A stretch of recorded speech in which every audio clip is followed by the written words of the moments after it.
kita masuk teman-teman sekalian masalah bidadari. Dan bidadari di surga ini biasanya laki-laki yang paling semangat untuk mendengarkan, ya. Dan memang tentu saja para ulama mengatakan ada hikmah kenapa banyak bidadari dijadikan sebagai bahan motivasi untuk kaum laki-laki, dan memang tidak bagi kaum perempuan. Kaum perempuan lebih banyak tertarik dengan masalah perhiasan secara rasional. Kalau misalnya kita memiliki punya anak laki-laki, kemudian kita ingin anak tersebut lulus cepat sekolah misalnya, maka yang paling cepat jadi motivasi kalau kita mengatakan, nak, kalau selesai kuliah ayah akan nikahkan kamu. Kalau dijanjikan menikah dengan wanita, dia akan cepat selesai kuliahnya. Beda dengan kaum wanita. Kalau wanita lagi sekolah, kita katakan, nak, kalau kamu lulus ayah akan nikahkan, maka dia ketakutan, karena bagi dia menikah bukan sebuah prestasi, tapi bagi laki-laki prestasi.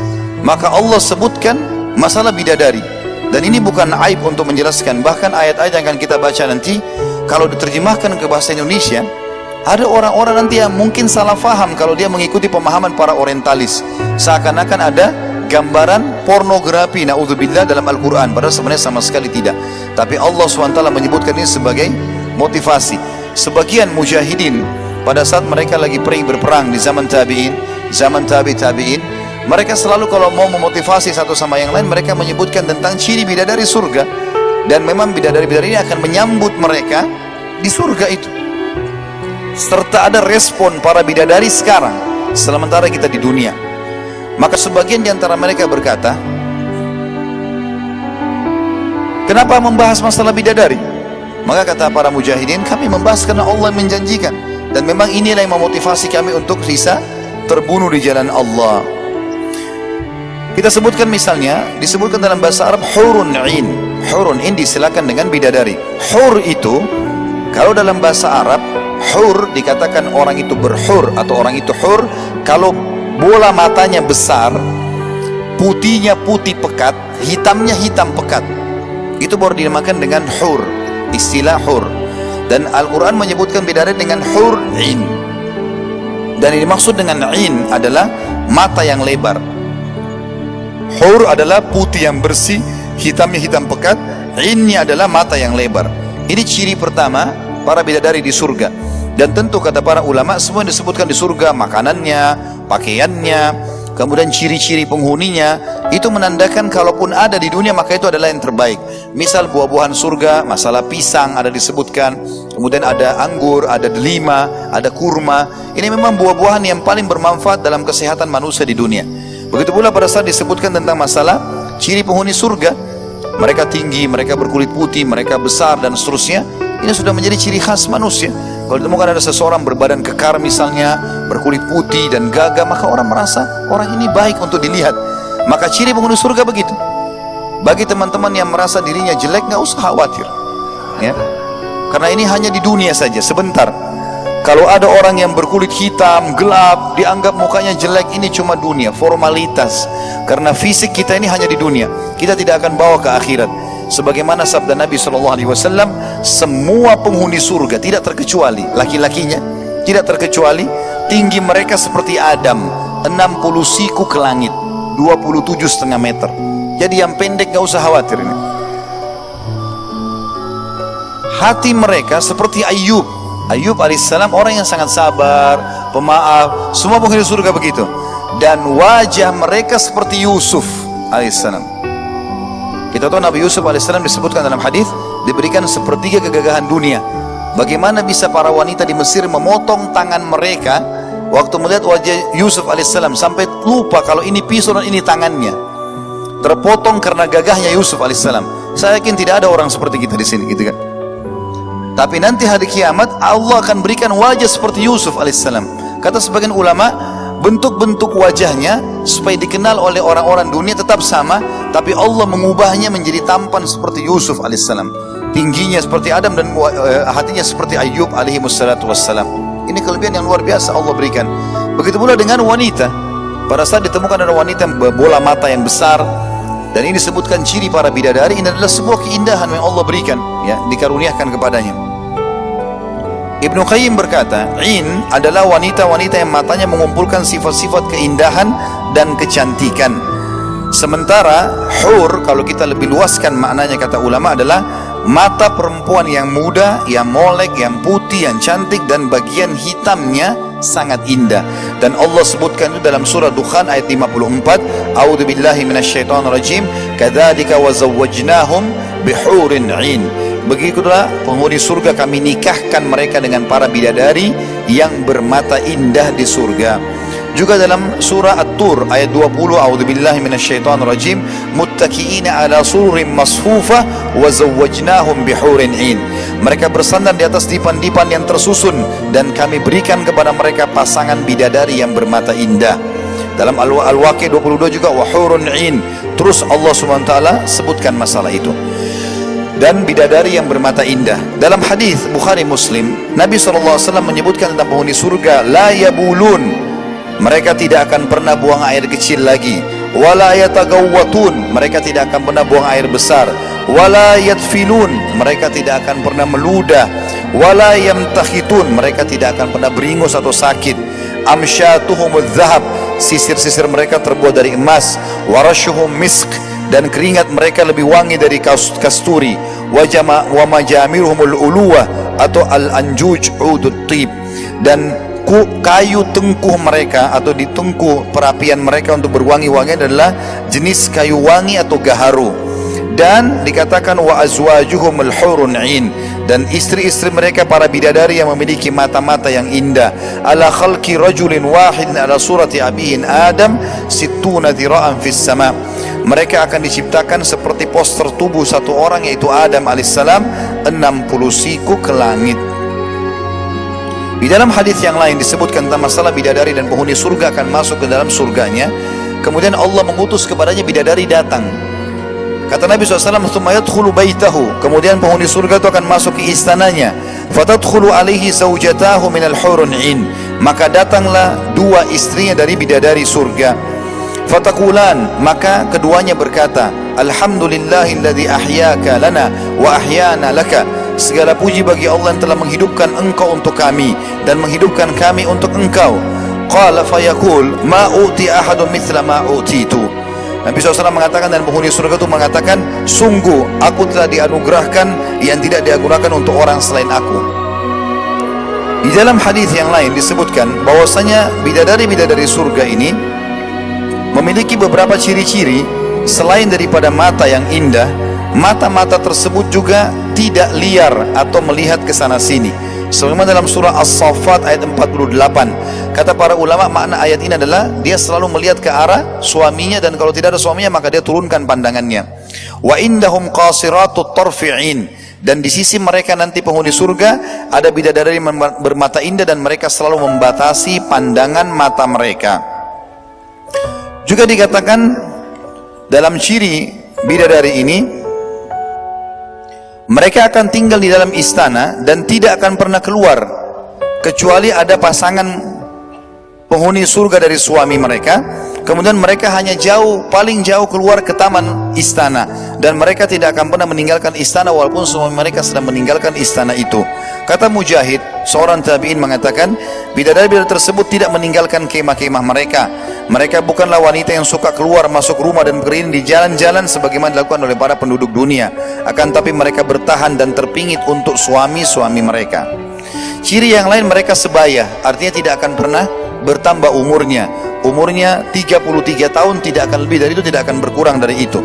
Dan Allah mengatakan itu dalam surah Sad, a'udzubillahi minasyaitonirrajim, wa indahum qasiratut tarfi atrab, dan mereka memiliki bidadari-bidadari yang tidak liar pandangannya dan sebaya umurnya.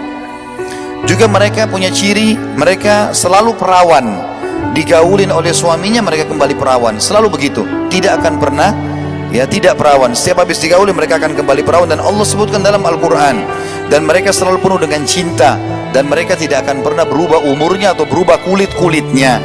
Surah Al-Waqiah 35 sampai 37 Allah berfirman, a'udzubillahi minasyaitonirrajim, inna ansha'nahunna insya'a faj'alnahunna abkara uruban atraba.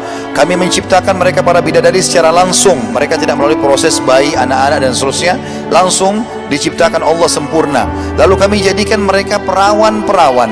Artinya kata para ulama, mereka digauli oleh suaminya, mereka kembali lagi perawan, sebagaimana ada hadis sahih yang menjelaskan masalah itu. Dan mereka selalu penuh dengan cinta, dan makna cinta pengorbanan dan pengabdian, dan selalu sebayah umurnya. Juga dalam ayat lain dikatakan para hurun 'ain tersebut memiliki badan-badan yang bagus. Disebutkan di dalam surah An-Naba ayat 31 sampai 33, a'udzubillahi minasyaitonir rajim, innal lil muttaqina mafaza hadaika wa anaba wa kawaiba atraba. Jadi saksi bahasan kawaiba atraba, sungguh orang-orang yang bertakwa mendapatkan kemenangan, yaitu kebun-kebun dan buah anggur, dan gadis-gadis yang memiliki badan yang berisi. Kata para ulama, sebagian yang mengatakan di antaranya Ibnu Abbas, Mujahid dan Sa'id bin Jubair radhiyallahu anhum ajmain, mereka mengatakan dimaksud adalah satu umur, dan mereka pun memiliki badan-badan yang tidak akan pernah membuat pasangannya untuk jenuh. Di antaranya Allah mengaruniakan mereka payudara yang indah. Juga dikatakan mereka akan selalu cantik dan tidak akan pernah berubah, ya. Sebagaimana disebutkan di dalam surah Ar-Rahman, fihinna khairatun hisan, di dalam surga adalah bidadari-bidadari yang baik dan mereka sangat jelita. Sebagian ulama mengatakan yang dimaksud dengan seperti Mujahid, Hasan Basri, Qatadah, dan mengatakan al-urb atau uruban atraba, disebutkan dalam surah Al-Waqiah 35-37 tadi. Uruban maknanya adalah perempuan-perempuan yang selalu merindukan suami mereka, sehingga pada saat suami-suami mereka datang, maka mereka menyambutnya dengan penuh rindu dan kasih sayang, dan mereka selalu menjalin cinta kasih sayang dengan bertutur kata indah, manis, dan penuh dengan candaan, dan mereka tidak akan pernah membuat suami mereka marah.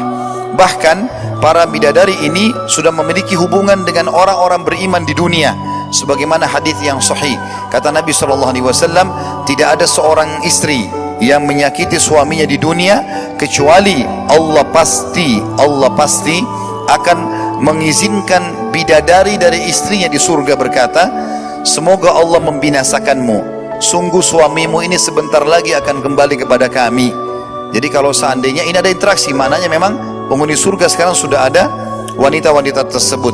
Dan yang dimaksud juga di sini suci, mereka akan suci dari darah haid, nifas, buang air kecil, buang air besar, sakit beringus, beludah, tidak ada lagi mani, tidak ada lagi madhi, dan tidak ada lagi penyakit atau berfisik kotor, tidak ada bau badan, dan tidak ada sesuatu yang membuat tidak nyaman. Sampai dalam sebuah hadis disebutkan penghuni surga akan didatangi oleh pasangannya dari hurun 'ain.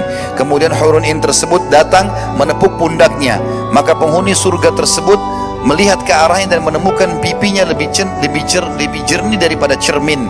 Kemudian di atas kepalanya ada mahkota yang permatanya kalau dibuat menerangi bumi ini maka akan menurunnya langit dan bumi ini. Kemudian dia berkata, siapakah kamu ini? Dia mengatakan, untuk aku adalah salah satu dari bidadari yang Allah siapkan untukmu. Maka dia pun mengatakan, dan saya akan menemanimu. Maka penghuni surga tersebut menerawangnya sampai bisa menerawang dari belakang bawah kain pakaiannya apa yang tersembunyi di antara betisnya. Dalam ayat lain disebutkan di dalam ayat ini dalam surah As-Saffat ayat 48 sampai 49, a'udzubillahi minasyaitonir rajim, wa indahum qasiratut tarfi'in ka'annahunna bidhum maknun. Dan di sisi mereka ada bidadari-bidadari yang bermata indah dan membatasi pandangan seakan-akan mereka telur yang tersimpan dengan baik. Perhatikan bagaimana para ulama menggambarkan ayat ini seperti telur yang tersimpan dengan baik.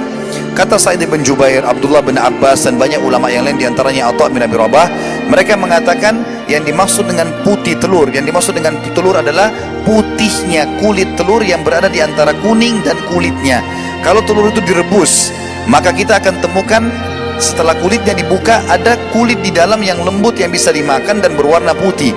Kata para ulama, yang dimaksud dengan tafsir seperti telur yang tersimpan dengan baik adalah telur itu. Kalau kulitnya dibuka, telur rebus, maka kita akan temukan putihnya sangat putih bersih.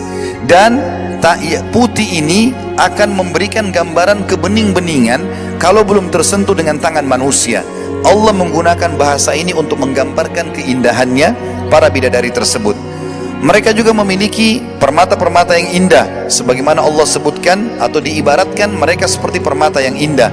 Permata bisa diterawang, bisa dilihat seperti lu'lu' misalnya, atau yakut, atau permata yang biasa kita sebutkan dengan zamrud. Surah Ar-Rahman ayat 58 berbunyi, A'udzubillahi minasyaitonirrajim ka'annahunnal yaqutu wal marjan. Bidadari itu mereka semua seperti yakut dan marjan. Tentu sini banyak sekali sifat-sifatnya teman-teman sekalian, tapi diantaranya adalah kita akan sebutkan buat akhwat kita yang hadir di pengajian kita, untuk yang mendengarkan ceramah kita. Mungkin ada yang bertanya, lalu bagaimana dengan keadaan kami para wanita? Kata Nabi SAW di dalam hadis yang sahih, kalau seandainya penghuni dunia ini adalah wanita salihah yang masuk ke dalam surga, satu permata yang ada di mahkotanya itu sudah cukup menerangi bumi ini atau seluruh alam semesta ini, bumi dan langit. Dan kalau seandainya kain kepalanya itu jatuh, maka akan memberikan wangi seluruh alam semesta ini. Ada riwayat lain menjelaskan bahwasanya seluruh penghuni surga dari wanita dunia akan menjadi pemimpin para bidadari. Jadi walaupun para suami mereka memiliki pasangan dari bidadari, tetap saja mereka adalah dinomor satukan oleh Sang Pencipta Allah menjadi pendamping suaminya. Tapi memang kondisi di surga sudah berbeda, bukan kayak di dunia. Memang semuanya ahli surga akan berpoligami. Bahkan dalam hadis sahih dikatakan, kata Nabi SAW, sungguh seseorang di antara kalian akan diberikan kelebihan biologis. Kata para sahabat, ya Rasulullah, bagaimana dengan seorang mujahid yang bisa menggauli sampai 72 bidadari? Kata Nabi SAW, sesungguhnya demi Allah, seseorang di antara kalian akan diberikan kemampuan untuk menggauli seperti kekuatan 100 orang laki-laki. Kemudian para bidadari mereka akan bernyanyi, dan ini nyanyian disebutkan oleh Nabi SAW tentang masalah kalimat-kalimat yang mereka ucapkan.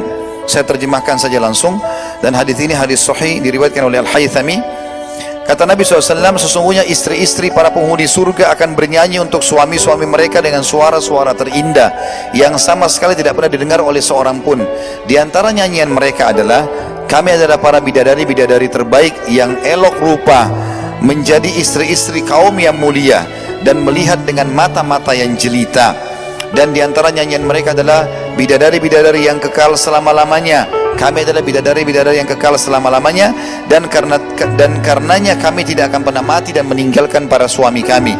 Kami adalah bidadari yang menenteramkan hati para suami, karenanya tidak akan memberi kekhawatiran kepadanya. Kami adalah bidadari-bidadari yang menetap untuknya, karena itu tidak akan pergi meninggalkannya.